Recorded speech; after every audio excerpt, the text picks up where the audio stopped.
ನಮಸ್ಕಾರ. ಎಸ್ ನ್ಯೂಸ್ನ ಈ ವಿಶೇಷ ಕಾರ್ಯಕ್ರಮಕ್ಕೆ ತಮಗೆ ಸ್ವಾಗತ. ಇದೇ ಸೋಮವಾರ 22ನೇ ತಾರೀಕು ಅಯೋಧ್ಯೆಯಲ್ಲಿ ಶ್ರೀರಾಮ ಮಂದಿರ ಉದ್ಘಾಟನೆಗೊಳ್ಳುತ್ತಿರುವಂಥ ಈ ಸಂದರ್ಭದಲ್ಲಿ ಸಿಂಧನೂರು ತಾಲೂಕಿನಲ್ಲಿ ಆ ಕಾರ್ಯಕ್ರಮಕ್ಕೆ ಸಂಬಂಧಿಸಿದ ಯಾವ್ಯಾವ ಕಾರ್ಯಕ್ರಮಗಳು ನಡೀತಾ ಇದ್ದಾವೆ ಹಾಗೂ ಇಡೀ ಕಾರ್ಯಕ್ರಮದಲ್ಲಿ ಕಂಡು ಬಂದಂತಹ ಮತ್ತು ಚರ್ಚೆ ಆಗುವ ವಿಚಾರಗಳು, ಪರ ವಿರೋಧ ವಿಚಾರಗಳ ಕುರಿತು ತಮ್ಮ ಅನಿಸಿಕೆಯನ್ನು ವ್ಯಕ್ತಪಡಿಸಲಿಕ್ಕೆ ಇಬ್ಬರು ಅತಿಥಿಗಳು ನಮ್ಮೊಟ್ಟಿಗೆ ಬಂದಿದ್ದಾರೆ. ಅದರಲ್ಲಿ GV ಅಂಬ್ರೇಗೌಡರು, ಅವರ ಸಂಯೋಜಕರು, ಇಡೀ ತಾಲೂಕಿನಲ್ಲಿ ಈ ಅಕ್ಷತೆಯನ್ನು ರಾಮ ಭಾವಚಿತ್ರವನ್ನು ಮನೆಗೆ ತಲುಪಿಸುವ ಕಾರ್ಯಕ್ರಮದ ಸಂಯೋಜಕರಾಗಿ ಅವರು ಕಾರ್ಯನಿರ್ವಹಿಸಿದ್ದಾರೆ. ಇನ್ನೊಬ್ಬರು ಪ್ರಹ್ಲಾದ್ ಕೆಂಗಲ್ ಅಂತೇಳಿ, ಅವರು RSSನ ಜಿಲ್ಲಾ ಬೌದ್ಧಿಕ ಪ್ರಮುಖರು. ಇಬ್ಬರು ಕೂಡ ಈ ಕಾರ್ಯಕ್ರಮದಲ್ಲಿ ನಮ್ಮೊಟ್ಟಿಗೆ ಇಡೀ ಕಾರ್ಯಕ್ರಮ ಕುರಿತು ಮಾತುಕತೆ ನಡೆಸ್ತೇವೆ. ಅವರಿಗೆ ಸ್ವಾಗತ. ಎಸ್ ನ್ಯೂಸ್ಗೆ ತಮಗೆಲ್ಲ ಸ್ವಾಗತ. ಇದೇ ತಿಂಗಳು 22ನೇ ತಾರೀಕು ಸೋಮವಾರ ಶ್ರೀರಾಮ ಮಂದಿರದ ಉದ್ಘಾಟನೆ ಮತ್ತು ಬಾಲರಾಮನ ಪ್ರಾಣ ಪ್ರತಿಷ್ಠಾಪನಾ ಕಾರ್ಯಕ್ರಮ ಅಯೋಧ್ಯೆಯಲ್ಲಿ ನಡೀತಾ ಇದೆ. ನಮ್ಮ ತಾಲೂಕಿನಲ್ಲಿ ಅದು ಯಾವ ರೀತಿ ಕಾರ್ಯಕ್ರಮ ನಡೀತಾ ಇದೆ? ನಮ್ಮ ಸಿಂಧನೂರು ನಗರ ಮತ್ತು ಗ್ರಾಮೀಣದಲ್ಲಿ ಅತಿ ಹೆಚ್ಚು ಉತ್ಸಾಹದಿಂದ, ಅದು ನಾವು ಇನ್ನೂ ಏನು ಹೇಳೋದು ಬೇಕಾಗಿಲ್ಲ, ಅಷ್ಟು ಯುವಕರಾಗಲಿ ಯಜಮಾನರಾಗಲಿ ಪ್ರತಿ ಮನೆಯಲ್ಲಿ ಅಕ್ಷತೆ ಇನ್ನೂ ಮುಟ್ಟಿಲ್ಲದ್ರೆ ನಮಗೆ ಕರೆ ಮಾಡಿ, ಇನ್ನೂ ಅಕ್ಷತೆ ಸರಿಯಾಗಿ ಮುಟ್ಟಿಲ್ಲ, ಸರಿಯಾಗಿ ನಮಗೆ ಅಕ್ಷತೆ ಕೊಡಿ ಅಂತಂದು ಹೇಳಿ, ಆಮೇಲೆ ಮನೆಗೆ ನಾವೆಲ್ಲ ಸಂಪರ್ಕ ಮಾಡಿದಾಗ ಅವರೇ ದೀಪಗಳು ಆರಾಧನೆ ಮಾಡಿ ದೀಪಗಳು ಹಚ್ಚಿ ನಮಗೆ ಅಕ್ಷತೆ ತಗೊಳ್ಳೋದು ವ್ಯವಸ್ಥೆ ಆಯಿತು. ಆಮೇಲೆ ನಾವು ಮನೆ ಸಂಪರ್ಕ ಮಾಡಿದಕ್ಕೆ ಅವರು ನಾವು ದೀಪ ಹಚ್ಚಬೇಕಂತ ಹೇಳಿದ್ವಿ. ಮನೆ ಪ್ರತಿ ಮನೆಗೆ 11 ಅಥವಾ 5 ದೀಪ, 11 ದೀಪ ಅಂತ ಎಲ್ಲರೂ ನಮಗೆ ಭಾಳ ಸಹಕಾರ ಮಾಡಿದ್ದಾರೆ. ನಾವು ಎಷ್ಟೊತ್ತಾಗಲಿ ಅವತ್ತು ಹಬ್ಬವನ್ನೇ ಆಚರಣೆ ಮಾಡ್ತಂತಂದು ಒಳ್ಳೆಯ ವ್ಯವಸ್ಥಿತವಾಗಿ ಸಿಂಧನೂರು ನಗರದಲ್ಲಿ ಮತ್ತು ಗ್ರಾಮೀಣದಲ್ಲಿ ಭಾಳ ವಿಜೃಂಭಣೆಯಿಂದ ಆಗ್ತಾ ಇದೆ. ಪ್ರತಿ ದೇವಸ್ಥಾನದಲ್ಲಿ ಪೂಜೆ, ರುದ್ರಾಭಿಷೇಕ, ಪಂಚಾಭಿಷೇಕ, ಆಮೇಲೆ ಎಲೆ ಕಟ್ಟಿಸುವಂಥ ಪೂಜೆ ನಡೀತಾ ಇದೆ. ನಾಳೆ 22ನೇ ತಾರೀಕಿಗೆ ಬೆಳಿಗ್ಗೆ 6 ಗಂಟೆಯಿಂದ ಪೂಜೆ ಆರಂಭ ಆಗ್ತಾ ಇದೆ. 9 ಗಂಟೆ ಪ್ರಸಾದ ವಿತರಣೆ ಇದೆ ಎಲ್ಲೆಲ್ಲಿ ದೇವಸ್ಥಾನಗಳಲ್ಲಿ. ಅವತ್ತು ಹಗಲೆಲ್ಲ ಅಂದರೆ ಮುಂಜಾನೆ 9 ಗಂಟೆ ಸಂಜೆವರೆಗೆ ಪ್ರಸಾದ ವಿತರಣೆ ಕೂಡ ಹಳ್ಳಿಗಳಲ್ಲೂ ಮತ್ತು ನಗರದಲ್ಲಿ ದೇವಸ್ಥಾನಗಳಲ್ಲಿ ಪ್ರತಿ ದೇವಸ್ಥಾನಗಳಲ್ಲಿ ಆರಂಭ ಆಗುತ್ತೆ. ನಮಗೆಲ್ಲ ಮಾಹಿತಿ ಹೇಳಿದ್ದಾರೆ, ನಾವು ಕೂಡ ಮಾಹಿತಿ ತೊಗೊಂಡಿದ್ದೀವಿ. ಇಷ್ಟೆಲ್ಲ ಪ್ರಾಣ ಪ್ರತಿಷ್ಠಾಪನೆ ದಿವಸ ವ್ಯವಸ್ಥಿತವಾಗಿ ನಡೆದಿದೆ ಸಿಂಧನೂರು ನಗರ ಮತ್ತು ಗ್ರಾಮೀಣದಲ್ಲಿ. ಎಷ್ಟು ಹಳ್ಳಿಗೆ ತಲುಪಿರ್ಬೋದು ಈ ಕಾರ್ಯಕ್ರಮದ ಉದ್ದೇಶ? ನಮ್ಮ ಸಿಂಧನೂರು ನಗರದಲ್ಲಿ 31 ವಾರ್ಡ್ ಇದೆ. 31 ವಾರ್ಡ್ ಸಂಪೂರ್ಣ ಅಕ್ಷತೆ ಮಾಡಿದ್ದೀವಿ ಮತ್ತು ಅವರಿಗೆ ಮನವರಿಕೆ ಕೂಡ ನಮಗೆ ಮಾಡಿದ್ದೀವಿ. ಅವರು ನಮಗೆ ಎಲ್ಲ ರೀತಿಯಿಂದ ಸ್ಪಂದನೆ ಮಾಡಿದ್ದಾರೆ. ಆಮೇಲೆ ನಗರದಲ್ಲಿ 130 ಅದು ನಗರ ಗ್ರಾಮೀಣದಲ್ಲಿ, ಸಿಂಧನೂರು ಗ್ರಾಮೀಣದಲ್ಲಿ 130 ಹಳ್ಳಿಗಳು ತಲುಪಿದ್ದೀವಿ. 42 ಕ್ಯಾಂಪ್ಗಳು ತಲುಪಿದ್ದೀವಿ. ಒಟ್ಟು ಒಂದು ಊರು ಬಿಡ್ಲಾರ್ದಂಗೆ ಪ್ರತಿ ಊರಲ್ಲಿ ಅಕ್ಷತೆಗಳು ವಿತರಣೆ ಮಾಡಿ ಪ್ರತಿ ಮನೆಗೆ ತಲುಪಿಸೋ ಕಾರ್ಯಕ್ರಮ ಮಾಡಿದ್ದೀವಿ.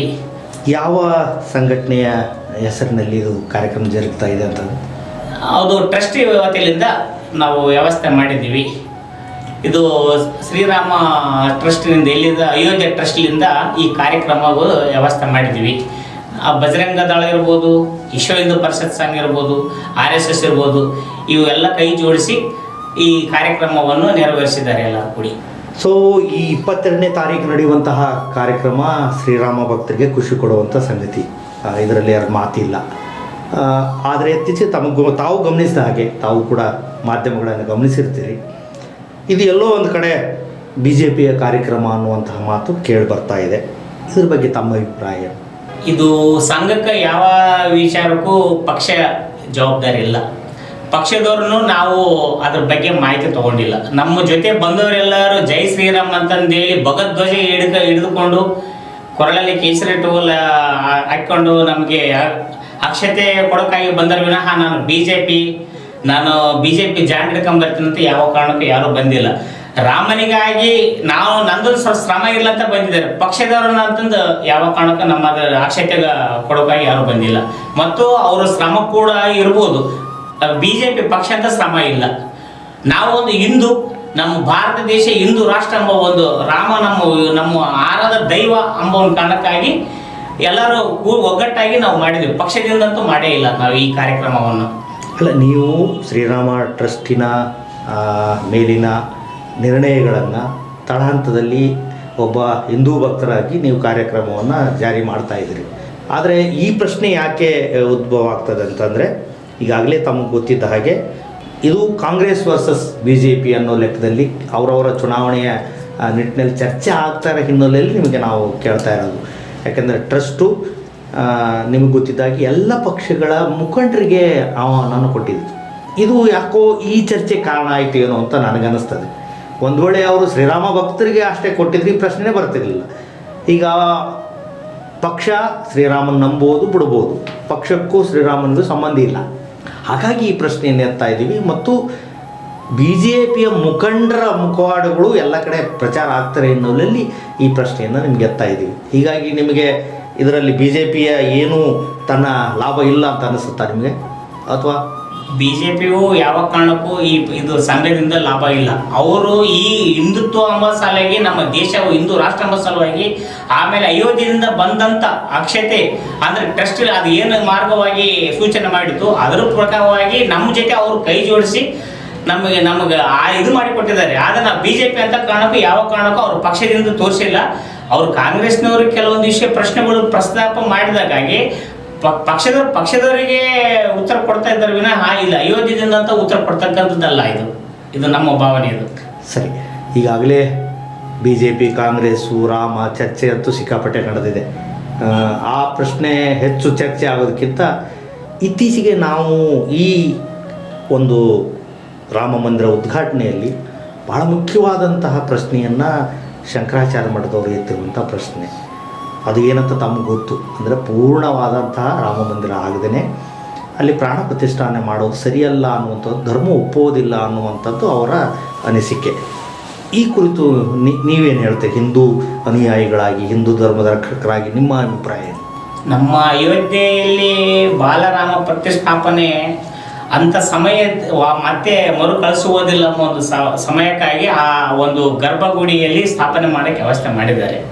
ಅವರು ಹೇಳಿದ್ದು ವೈಯಕ್ತಿಕ, ಅವರು ಹೆಂಗಂದರೆ ಇಡೀ ದೇವಸ್ಥಾನ ಮುಗಿಸಿದ ಮೇಲೆ ಇದು ಆಗ್ಬೋದು, ಅಂದರೆ ಇದು ಮಾಡ್ಬೋದು, ಉದ್ಘಾಟನೆ ಮಾಡ್ಬೋದು ಅಂತ ಅವರು ವೈಯಕ್ತಿಕವಾಗಿದೆ. ಈಗ ಒಬ್ಬರು ಒಂದು ರೀತಿಯಿಂದಲ್ಲ, ನಮ್ಮ ಸ್ವಾಮೀಜಿಗಳು ಒಂದು ಇಡೀ ಭಾರತ ದೇಶಾದ್ಯಂತ ನೋಡಿಕೊಂಡ್ರೆ ಒಂದು ಸಾವಿರಾರು ಸ್ವಾಮೀಜಿಗಳು ಎಲ್ಲ ಲೆಕ್ಕ ಹಾಕಿ ತೂಗಿ ಅದಕ್ಕಾದೊಂದು ಮೂರ್ತಿ ವ್ಯವಸ್ಥೆ ಮಾಡಿದ್ದಾರೆ. ಅಂತ ಅಷ್ಟಿದ್ದಾಗ ಇವರು ಒಬ್ಬರು ಸ್ವಾಮಿಗಳು ಹೇಳಿದ್ದಾರೆ ಅಂದರೆ ನಮಗೇನು ಬೇಜಾರಿಲ್ಲ. ಆದರೆ ಅವರು ವೈಯಕ್ತಿಕ ಅವ್ರು ಹೇಳಿದ್ದಾರೆ, ತಪ್ಪೇನಿಲ್ಲ, ಅದಕ್ಕೂ ನಾವು ಸ್ವಾಗತ ಮಾಡ್ತಾ ಇದ್ದೀವಿ. ಆದರೆ ಕಾರ್ಯಕ್ರಮ ನಡೀತಾ ಇದೆ. ಅದು ಅಂಥ ಮೂರ್ತಿ ಸಿಗೋದಿಲ್ಲ ಅನ್ನೋ ಕಾರಣಕ್ಕಾಗಿ ಆ ಮೂರ್ತಿಕ್ಕಾಗಿ ಬಾಲರಾಮ ಪ್ರತಿಷ್ಠಾಪನೆ ಮಾಡ್ತಾ ಇದ್ದೀವಿ. ಅದೇ ಶಂಕರಾಚಾರ್ಯ ಮಠದ ಒಬ್ಬ ಗುರುಗಳು ಹೇಳ್ತಾರೆ, ರಾಮನವಮಿಗಿಂತ ಒಳ್ಳೆಯ ನಿಮಗೆ ದಿನ ಬೇಕಾ ಅಂತ ಪ್ರಶ್ನೆ ಕೇಳಿದರು. ಯಾಕಂದರೆ ಶ್ರೀರಾಮನ ಮಂದಿರ ಮತ್ತು ರಾಮಲಾಲನ ಪ್ರಾಣ ಪ್ರತಿಷ್ಠಾನೆಗೆ ರಾಮನವಮಿಗಿಂತ ಶ್ರೇಷ್ಠ ದಿನ ನಿಮಗೆ ಬೇಕಾ ಅಂತ ಕೇಳ್ತಾರೆ. ಮತ್ತು ಇದ್ರ ಬಗ್ಗೆ ಏನು ಅನಿಸ್ತದೆ ನಿಮಗೆ? ಮತ್ತೆ ಇನ್ನೂ ದೇವಸ್ಥಾನಗಳು ಅದು ಇನ್ನೂ ದೇವರುಗಳು ಪ್ರತಿಷ್ಠಾಪನೆ ಮಾಡೋದಿದೆ. ಈಗ ಬಾಲರಾಮನ ನಾವು ಪ್ರತಿಷ್ಠಾಪನೆ ಮಾಡ್ತಾ ಇದ್ವಿ. ಆಮೇಲೆ ಇನ್ನೂ ರಾಮ, ಆಮೇಲೆ ಲಕ್ಷ್ಮಣ, ಸೀತೆ, ಆಮೇಲೆ ವಾಲ್ಮೀಕಿ ಮಹರ್ಷಿಗಳು, ಆಮೇಲೆ ವಿಘ್ನೇಶ್ವರ, ಇನ್ನೂ ಬಹಳ ಇದೆ. ಅವತ್ತು ದೊಡ್ಡವರು ಯಾವ ರೀತಿ ಟ್ರಸ್ಟ್ ತೀರ್ಮಾನ ಮಾಡ್ತಾರೋ ಆ ತೀರ್ಮಾನವಾಗಿ ಪ್ರತಿಷ್ಠಾಪನೆ ಆಗುತ್ತೆ. ಬಟ್ ತಮಗೆ ಗೊತ್ತಿದ್ದ ಹಾಗೆ ಗಮನಿಸಿರ್ತೀರಿ, ಹಿಂದೂ ಮಹಾಸಭಾದ ಮುಖಂಡರು ಇದನ್ನು ವಿರೋಧ ವ್ಯಕ್ತಪಡಿಸಿದ್ದಾರೆ. ಇವತ್ತು ನನಗೆ ಸಿಕ್ಕಂಥ ದೇವೇಂದ್ರ ಪಾಂಡೆ ಅನ್ನುವರು ಮತ್ತು ನಮ್ಮ ಕರ್ನಾಟಕದ ಕೆಲವು ಹಿಂದೂ ಮಹಾಸಭಾದ ಮುಖಂಡರು ಧರ್ಮಗುರುಗಳು ಎತ್ತಿರುವಂಥ ಪ್ರಶ್ನೆ ಸರಿಯಾದದ್ದು. ಯಾವಾಗಲೂ ಒಂದು ಮಂದಿರ ಪೂರ್ಣ ಪ್ರಮಾಣದಲ್ಲಿ ಆದ ನಂತರವೇ ನಾವು ಪ್ರಾಣ ಪ್ರತಿಷ್ಠಾಪನೆಯನ್ನು ಮಾಡುವಂಥದ್ದು. ಇದು ಅವಸರದ ಕ್ರಮ ಅಲ್ಲ, ಪೂರ್ಣ ಆದಮೇಲೆ ನಾವು ಮಾಡಬಹುದು. ಇದಕ್ಕೆ ಯಾಕೆ ಅವಸರ ಮಾಡಿ ಇದೇ ದಿನ ಎನ್ನುವುದು ನೀವು ಮಾಡಿದ್ದಾರೆ? ಇದು ಸಂಪೂರ್ಣ ರಾಜಕೀಯ, ಹೀಗಾಗಿ ನಾವು ಇದನ್ನು ಒಪ್ಪೋದಿಲ್ಲ ಅಂತ ಹೇಳ್ತಾರೆ ಹಿಂದೂ ಮಹಾಸಭಾದ ಮುಖಂಡರು.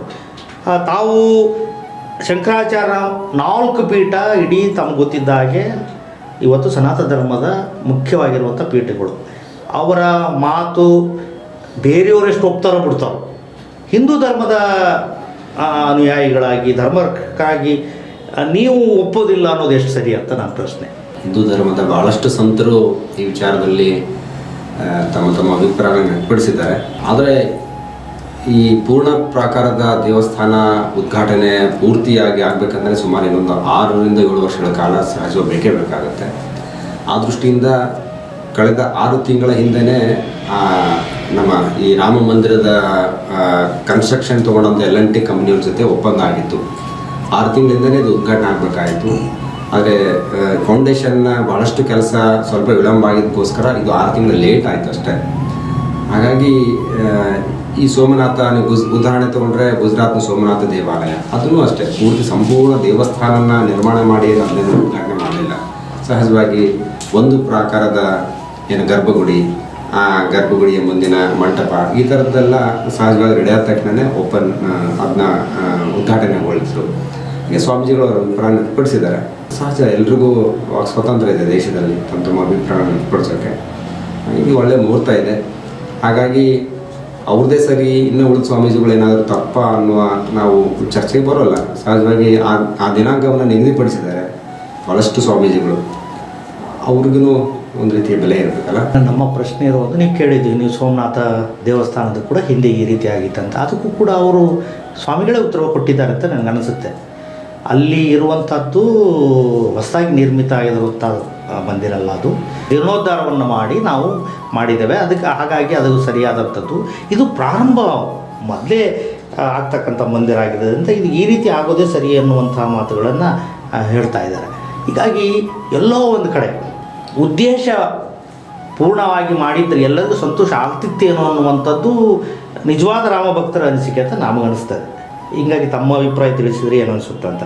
ಅದು ಹೇಳಿದ್ನಲ್ಲ, ಈಗ ದೇವಸ್ಥಾನ ಸಂಪೂರ್ಣ ಮುಗಿಬೇಕಂದ್ರೆ ಸುಮಾರು 6 ವರ್ಷಗಳ ಕಾಲ ಬೇಕು.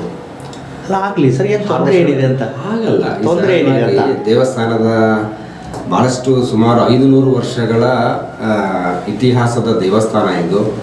ಹಾಗೆ ಸಹಜವಾಗಿ ರಾಮ ಭಕ್ತರೆಲ್ರಿಗೂ ಒಂದು ಆಸೆ ಇದೆ. ಕೆಲವು ಜನ ಪ್ರಾರಂಭವಾದ ಒಂದೇ ವರ್ಷದಲ್ಲಿ ಓಪನ್ ಆಗುತ್ತೆ ಅಂತ ಭಾಳ ಜನ ಕಾತರದಿಂದ ಕಾಯ್ತಾ ಇದ್ರು. ಹಾಗೆ ಸಹಜವಾಗಿ ಒಂದು 3 ವರ್ಷದ ದೀರ್ಘಾವಧಿಯಲ್ಲಿ ದೇವಸ್ಥಾನ ನಿರ್ಮಾಣ ಆಗಿದೆ.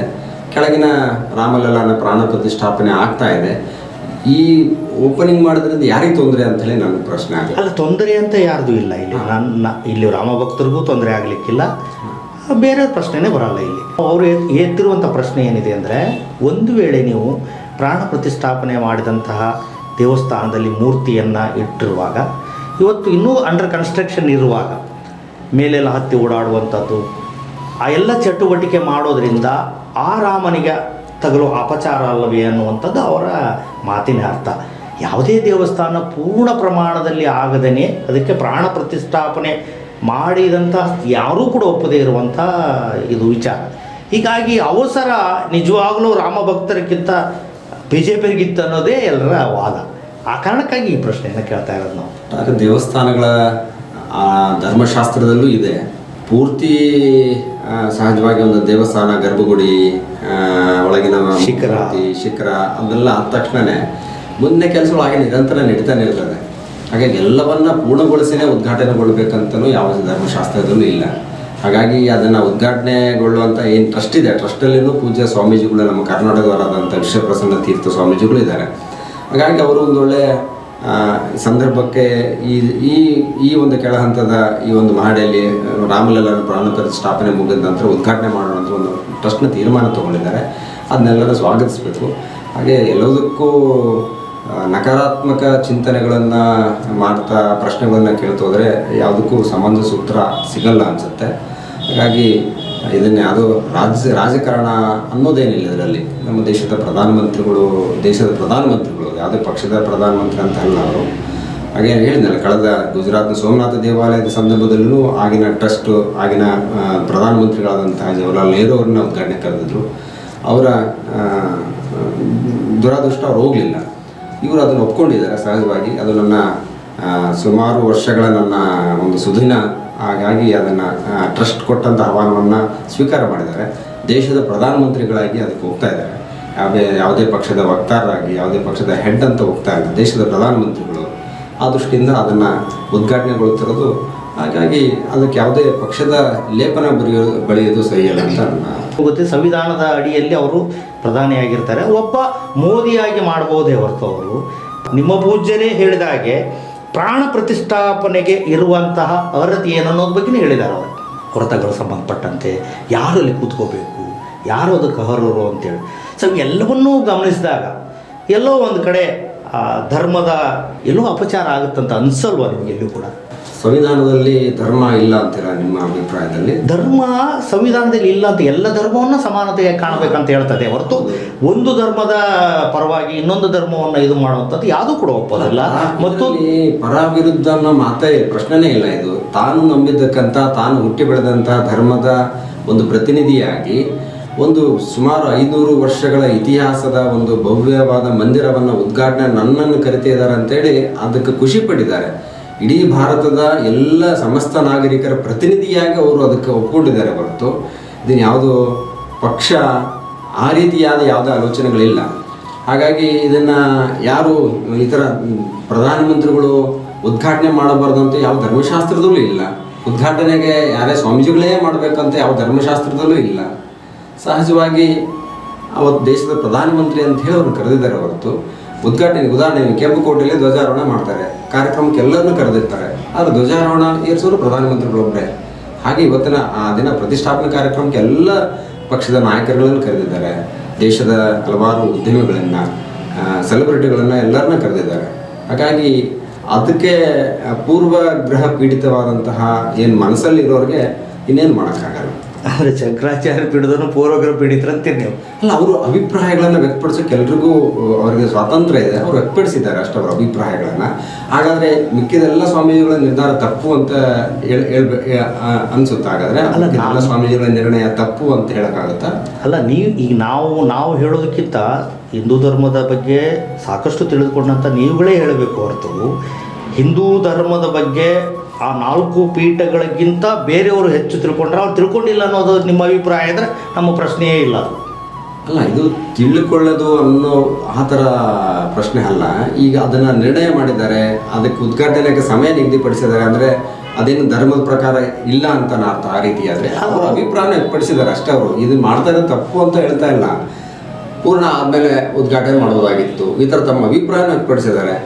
ಹಾಗಾಗಿ ಅವರು ಅಭಿಪ್ರಾಯ ವ್ಯಕ್ತಪಡಿಸಿದ್ದು ನಾವು ತಪ್ಪು ಅಂತಲೇ ಹೇಳ್ತಾ ಇಲ್ಲಲ್ಲ. ಅಲ್ಲ, ಅವರ ಅಭಿಪ್ರಾಯ ತಪ್ಪು ಅಂತ ಹೇಳ್ತಾ ಇಲ್ಲ ಅಂತ ಒಂದು ಕಡೆ ಹೇಳ್ತೀರಿ, ಇನ್ನೊಂದು ಕಡೆ ಅರ್ಧವಾದಂಥ ಇದರಲ್ಲಿ ಮಾಡಬಹುದು ಅಂತಲೂ ಹೇಳ್ತಾ ಇದ್ರಿ. ಅಲ್ಲ, ಇದೆಲ್ಲ ಧರ್ಮಶಾಸ್ತ್ರದಲ್ಲಿ ಇದ್ದದ್ದನ್ನೇ ಮಾಡ್ತಾ ಇರೋದು. ಅಲ್ಲಿ ಯಾವುದೋ ರಾಜಕೀಯ ನೇತಾರರು ಯಾವುದೋ ಪಕ್ಷನ ನಿರ್ಧರಿಸಿರೋದಲ್ಲ. ಆ ಟ್ರಸ್ಟ್ನಲ್ಲಿ ಪೂಜ್ಯ ವಿಶ್ವಪ್ರಸನ್ನ ತೀರ್ಥರು ಇದ್ದಾರೆ, ಹಾಗೆ ಅಲ್ಲಿನ ಚಂಪತ್ರಾಯ್ ಎಲ್ಲ ಧಾರ್ಮಿಕ ಮುಖಂಡರೊಳಗಡೆ ಟ್ರಸ್ಟ್ ಇದೆ. ಆ ಟ್ರಸ್ಟ್ನವರೇ ನಿರ್ಣಯ ಮಾಡಿಕೊಂಡು ಆ ದಿನಾಂಕವನ್ನು ತೆಗೆದಿದ್ದಾರೆ. ಆ ದಿನಾಂಕದಿಂದೇ ಪ್ರಾಣ ಪ್ರತಿಷ್ಠಾಪಕ ಆಗಬೇಕು ಅಂತೇಳಿ ನಿರ್ಣಯಿಸಿದ್ದಾರೆ. ಹಾಗಾಗಿ ಬಹುತೇಕ ಜನರು ಒಪ್ಪಿದಂತಹ ಆ ಒಂದು ಮುಹೂರ್ತವನ್ನು ಒಂದಿಬ್ಬರು ಸಹಜವಾಗಿ ವಿರೋಧಿಸಿದರೆ ಅದಕ್ಕೆ ಭಾಳಷ್ಟು ಮಹತ್ವ ಕೊಡಬೇಕಾಗಿಲ್ಲ ಅಂತ ಅನಿಸಿಕೆ. ಎಸ್, ನಿಮ್ಮ ಮಾತಿನಲ್ಲಿ ಅವರ ಮಾತಿಗೆ ಅಷ್ಟು ಗಮನ ಕೊಡೋ ಅವಶ್ಯಕತೆ ಇಲ್ಲ ಅನ್ನುವಂಥದ್ದು ಸಂಪೂರ್ಣವಾದಂಥ ಮಾಹಿತಿ. ಈಗ ಪ್ರಾಣ ಪ್ರತಿಷ್ಠಾಪನೆ ಮಾಡುವ ಯಜಮಾನ ಯಾರು ಅನ್ನೋದು ಇನ್ನೂ ನಿಗದಿಯಾಗಿದೆ ಅಂತ ಅನಿಸುತ್ತಾ ನಿಮಗೆ? ಯಾಕೆಂದರೆ ಅಲ್ಲಲ್ಲಿ ನಮಗೆ ಕೇಳಿಬರುವಂಥ ಇದು ಇವತ್ತು ಶರ್ಮಾ ಅನ್ನುವ ಒಬ್ಬ ಟ್ರಸ್ಟಿಯವರು ದಂಪತಿಗಳು ಕೂತ್ಕೋತಾರೆ ಅನ್ನುವಂಥ ಮಾತುಗಳು ಅಲ್ಲಲ್ಲಿ ಕೇಳಿಬರ್ತಾ ಇದೆ. ಅದು ಅಧಿಕೃತ ಅಲ್ಲ ಅದು. ಆದರೆ ನಿಮಗೇನಾದರೂ ಆ ಥರದ ಮಾಹಿತಿ ಇದೆಯಾ? ಇಲ್ಲ ಸರ್, ಗೊತ್ತಿಲ್ಲ. ಯಾಕಂದರೆ ಇವತ್ತು ಪ್ರಧಾನಮಂತ್ರಿ ಮೋದಿಯವರೇ ಪ್ರಾಣ ಪ್ರತಿಷ್ಠಾಪನೆ ಕೊಡ್ತಾರಂತ ಎಲ್ರಿಗೂ ಇದ್ದರೂ ಕೂಡ ಇತ್ತೀಚಿನ ಕೆಲವು ಇದರಲ್ಲಿ ಬಂದಿರುವಂಥ ವಿಚಾರ. ಯಾಕೆ ಅಂದರೆ ಈಗಾಗಲೇ ಕೆಲವರು ಎತ್ತಿರುವಂಥ ಪ್ರಶ್ನೆ ಇದೆಯಲ್ವಾ, ಇವತ್ತು ಯಾರಾದರೂ ಪ್ರಾಣ ಪ್ರತಿಷ್ಠಾಪನೆ ಕೊಡಬೇಕಂತ ಯಜಮಾನರು ಇವತ್ತು ಪತ್ನಿ ಇದ್ದಾಗ ದಂಪತಿ ಸಮೇತ ಕೂತ್ಕೊಳ್ಳುವಂಥದ್ದು ವಾಡಿಕೆ. ಆದರೆ ಇವರು ಇನ್ನೂ ಅವರನ್ನು ಸಂಪೂರ್ಣವಾಗಿ ಯಾವುದೇ ರೀತಿಯಂಥ ದೂರೀಕರಿಸಿಲ್ಲ. ಹೀಗಾಗಿ ಅವರಿದ್ದರೆ ಮಾತ್ರ ಸರಿಯಾದಂಥದ್ದು ಅನ್ನುವಂಥದ್ದು. ಆ ಕಾರಣಕ್ಕಾಗಿ ಇವತ್ತು ಅವರು ಬಿಟ್ಟು ಶರ್ಮಾ ಅವರು ಕೂತ್ಕೋತಾರೆ ಅನ್ನುವಂಥ ಒಂದು ಕಡೆ ಮಾತು. ಅಲ್ಲ, ಸಹಜವಾಗಿ ಇದರಲ್ಲಿ ಗೊಂದಲ ಅನ್ನೋದಕ್ಕಿಂತಲೂ ಒಂದು ಭವ್ಯವಾದ ಕಾರ್ಯಕ್ರಮ ನಡೆಯುತ್ತೆ ಅಷ್ಟೇ. ಅದರಲ್ಲಿ ಪ್ರಧಾನಿಗಳೇ ಆದರೆ ಮಾಡಲಿ, ಪೂಜ್ಯ ಸ್ವಾಮೀಜಿಗಳಾದರೂ ಮಾಡಲಿ, ಯಾರು ಮಾಡಿದರೂ ಅಲ್ಲೇ ಇರೋದು ಪ್ರಶ್ನೆ ಅಂದರೆ ಒಂದು ರಾಮಲಲ್ಲಾನ ಪ್ರಾಣ ಪ್ರತಿಷ್ಠಾಪನೆ ಆಗ್ತಾಯಿದೆ. ಬಹುತೇಕ ಬಹುಸಂಖ್ಯಾತ ಹಿಂದೂಗಳ ಒಂದು ಸುದಿನ ಅವತ್ತು ಅವರ ಕನಸು ನನಸಾಗ್ತಾ ಇದೆ ಅನ್ನೋದೊಂದೇ ಪ್ರಶ್ನೆ. ಅದನ್ನು ಉದ್ಘಾಟನೆ ಮಾಡ್ತಿರೋದು ಯಾರು ಅನ್ನೋದು ಅದೇನು ದೊಡ್ಡ ಭಾಳ ವಿಷಯ ಅಲ್ಲ ಅದು. ಅಂದರೆ ಒಟ್ಟಾರೆ ಆಗಲಿ ಇಡೀ ಕಾರ್ಯಕ್ರಮ ಭಾಳ ಖುಷಿಯಿಂದ ಆಚರಣೆಯನ್ನು ಮಾಡಬೇಕು. ರಾಮ ಮಂದಿರ ಉದ್ಘಾಟನೆ ಆಗಲಿ ಅದು ಯಾರು ಮಾಡಿದರೂ ಸ್ವಾಗತ ಅನ್ನುವಂಥದ್ದು ನಿಮ್ಮ ಅಭಿಪ್ರಾಯ. ಆ ನಿಟ್ಟಿನಲ್ಲಿ ಇವತ್ತು ಎಲ್ಲ ಕಡೆ ಕೂಡ ಪೂಜೆಗಳು ಇದೆಲ್ಲ ನಡೀತಾ ಇದ್ದಾವೆ. ಮತ್ತು ಇದಕ್ಕೆಲ್ಲ ಸಂಬಂಧಪಟ್ಟಂತೆ ಇಲ್ಲಿಂದ ಎಷ್ಟು ಜನ ಏನಾದರೂ ಹೋಗ್ತಾ ಇದ್ದಾರೆ ಅನ್ನೋಂಥ ಮಾಹಿತಿ ನಮಗೆ ಇಲ್ಲ. ಸಹಜವಾಗಿ ಅಯೋಧ್ಯೆ ಅವತ್ತಿನ ದಿನದಲ್ಲಿ ವಿದೇಶಗಳಿಂದ ಭಾಳಷ್ಟು ಜನ ಡೆಲಿಗೇಟ್ಸ್ ಎಲ್ಲ ಬರೋದು ದೃಷ್ಟಿಯಿಂದ ಅದನ್ನು ಭಾಳ ದೊಡ್ಡ ನಗರನೂ ಅಲ್ಲ ಅಯೋಧ್ಯೆ. ಆ ದೃಷ್ಟಿಯಿಂದ ಬೇರೆ ಬೇರೆ ದೇಶದ ಡೆಲಿಗೇಟ್ಸ್ ಬರೋ ದೃಷ್ಟಿಯಿಂದ ಭದ್ರತೆಗೋಸ್ಕರ ಸಹಜವಾಗಿ ಅಲ್ಲಿನ ಸ್ಥಳೀಯರಿಗೆ ಅವತ್ತಿನ ದಿನ ಅಲ್ಲಿ ಅವಕಾಶ ಇಲ್ಲ. ಆ ಇಡೀ ದಿನ ಅವತ್ತು 22ನೇ ತಾರೀಕು ಏನಿದೆಯಲ್ಲ ಅಲ್ಲಿನ ಸ್ಥಳೀಯರಿಗೆ ಅಲ್ಲಿನ ಅವತ್ತಿನ ದಿನ ದರ್ಶನಕ್ಕೆ ಅವಕಾಶ ಇಲ್ಲ. ತದನಂತರದಲ್ಲಿ ಪ್ರಾರಂಭವಾದ ಉದ್ಘಾಟನೆಗೊಂಡ ನಂತರದಲ್ಲಿ ತಾವು ಭಕ್ತರುಗಳು ತೆರಳಬಹುದು. ಅಧಿಕೃತವಾಗಿ ಯಾರನ್ನೂ ಕರೆಯೋದಂತೂ ಇಲ್ಲ. ಸಹಜವಾಗಿ ಅವರವರ ಭಕ್ತಿಗೆ ಅನುಸಾರವಾಗಿ ತಮ್ಗೆ ಯಾವಾಗ ಅನುಕೂಲ ಆಗುತ್ತೆ ಅವರೆಲ್ಲ ಹೊರಡ್ತಾರೆ. ಅದು ಟ್ರಸ್ಟ್ ವತಿಯಿಂದ ಇವರು ಓಡಾಡಿದ್ದಾರೆ ಅದನ್ನು ಇವನ್ನೆಲ್ಲ ಕರ್ಕೊಂಡು ಹೋಗ್ಬೇಕು ಅನ್ನೋದು ಆ ಥರ ಸಂಘದಲ್ಲಿ ಯಾವುದೇ ಪದ್ಧತಿಗಳು ಇರೋದಿಲ್ಲ. ಸೊ ಅದಕ್ಕೆ ತಮಗೆ ಭಕ್ತಿ ಅನಿಸಿದಾಗ ತಮಗೆ ಯಾವಾಗ ಸಮಯ ಬಿಡುವ ಅನಿಸುತ್ತೆ ಆ ಸಮಯದಲ್ಲಿ ಹೋಗಿ ದರ್ಶನ ಮಾಡ್ಕೊಂಡು ಬರ್ತಾರೆ. ಒಟ್ಟಾರೆ ಈ ಕಾರ್ಯಕ್ರಮನ ಮುಗಿಸುವ ಪೂರ್ವದಲ್ಲಿ ಕೊನೆಯದಾಗಿ ತಾವು ಕೇಳುವಂಥದ್ದು, ಇದು ಶ್ರೀರಾಮ ಮತ್ತು ಶ್ರೀರಾಮ ಭಕ್ತರ ನಡುವಿನ ಸಂಬಂಧ. ಇದರಲ್ಲಿ ಯಾವುದೇ ರಾಜಕೀಯ ಪಕ್ಷಗಳು ತಮ್ಮ ರಾಜಕೀಯವನ್ನು ಮಾಡಬಾರ್ದು ಅನ್ನುವಂಥದ್ದು ಬಹುತೇಕ ರಾಮ ಭಕ್ತರ ಅಭಿಪ್ರಾಯ. ಆದರೆ ದುರಾದೃಷ್ಟ ಅಲ್ಲಲ್ಲಿ ಇದನ್ನು ರಾಜಕೀಯಗೊಳಿಸುವಂಥ ಇದಕ್ಕೆ ತಮ್ಮ ಕೊನೆಯ ಮಾತು ಏನಂತೀರಿ? ರಾಮ ಮಂದಿರದ ಹೋರಾಟ ಹಿಂದೂ ಸಂಘಟನೆ ಮುಖಾಂತರ ಪ್ರಾರಂಭವಾಗಿದ್ದು, ಸಂತರದಲ್ಲಿ ಪ್ರಾರಂಭ ಮಾಡಿದ್ದು, ನಂತರದಲ್ಲಿ ಆ ಒಂದು ಸಿದ್ಧಾಂತವನ್ನು ಒಪ್ಪಿಕೊಂಡಂಥ ಪಕ್ಷಗಳು ಅದರ ಜೊತೆಗೂಡಿದವು. ಹಾಗೆ ದೇವಸ್ಥಾನದ ಕಟ್ಟಡಕ್ಕೂ ಸಹ ಸಮಸ್ತ ಹಿಂದೂಗಳಿಂದ ನಿಧಿ ಸಂಗ್ರಹವನ್ನು ಅಭಿಯಾನ ಪ್ರಾರಂಭ ಮಾಡಿದ್ದು. ಸುಮಾರು 13 ಕೋಟಿ ಕುಟುಂಬಗಳು ಆ ಒಂದು ದೇವಸ್ಥಾನಕ್ಕೆ ನಿಧಿಯನ್ನು ಸಮರ್ಪಣೆ ಮಾಡಿದ್ದಾರೆ. ಇದರಲ್ಲಿ ಎಲ್ಲ ಪಕ್ಷದವರು ಸಹ ಕೊಟ್ಟಿದ್ದಾರೆ, ಎಲ್ಲ ಧರ್ಮದವರೂ ಕೊಟ್ಟಿದ್ದಾರೆ. ಹಾಗಾಗಿ ಇದನ್ನು ರಾಜಕೀಯ ಅನ್ನೋದನ್ನು ತಮ್ಮ ವಿವೇಚನೆಗೆ ಬಿಟ್ಟಿದ್ದು. ಅವರು ತಮ್ಮ ಆ ಥರ ಅದನ್ನು ರಾಜಕೀಯ ಅಂತ ಅದೇನೇ ಹೇಳ್ತಾರಲ್ಲ, ಕಾಮಾಲೆ ಕಣ್ಣವರಿಗೆಲ್ಲ ನೋಡೋದಲ್ಲ ಹಳದಿ ಅನ್ನೋ ಭಾವನೆಯಿಂದ ನೋಡಿದ್ರೆ ಅವ್ರಿಗೆ ಆ ಥರ ಅನಿಸುತ್ತೆ. ಒಬ್ಬ ಹಿಂದೂ ಆಗಿ ಇವತ್ತೆಲ್ಲ ಇಡೀ ಭಾರತದಾದ್ಯಂತ ಆ ದಿನ ಅಂದು ಎಲ್ಲ ದೇವಸ್ಥಾನಗಳಲ್ಲಿ ಪೂಜೆಯನ್ನು ಹಮ್ಮಿಕೊಳ್ತಾರೆ, ಎಲ್ಲರಿಗೂ ಪ್ರಸಾದವನ್ನು ವಿತರಣೆ ಮಾಡ್ತಾರೆ. ಯಾವುದೇ ಪಕ್ಷದ ಅಡಿಯಲ್ಲಿ ಆ ಥರ ಕಾರ್ಯಕ್ರಮಗಳು ಆಗ್ತಾ ಇಲ್ಲ.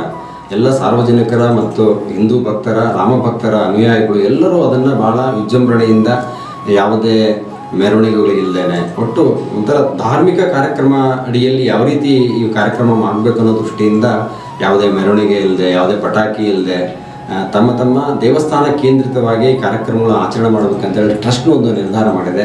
ಅದಕ್ಕೆ ಅನುಗುಣವಾಗಿ ಎಲ್ಲ ನಮ್ಮ ಈ ಭಾರತದ ಮತ್ತು ಸಿಂಧನೂರಿನ ಎಲ್ಲ ನಾಗರಿಕರು ಅದರಡಿಯಲ್ಲಿ ಎಲ್ಲರೂ ಪಾಲ್ಗೊಂಡು ಎಲ್ಲರೂ ದೇವಸ್ಥಾನಗಳಿಗೆ ತೆರಳಿ ಒಂದು ದೇವಸ್ಥಾನಕ್ಕೆ ಪೂಜೆ ಮಾಡಿ, ಎಲ್ಲ ದೇವಸ್ಥಾನಗಳಲ್ಲಿ ಕೆಲವು ಪ್ರಸಾದವನ್ನು ವಿತರಣೆ ಮಾಡುವಂಥ ಆಯೋಜನೆಯನ್ನು ಮಾಡಿದ್ದಾರೆ.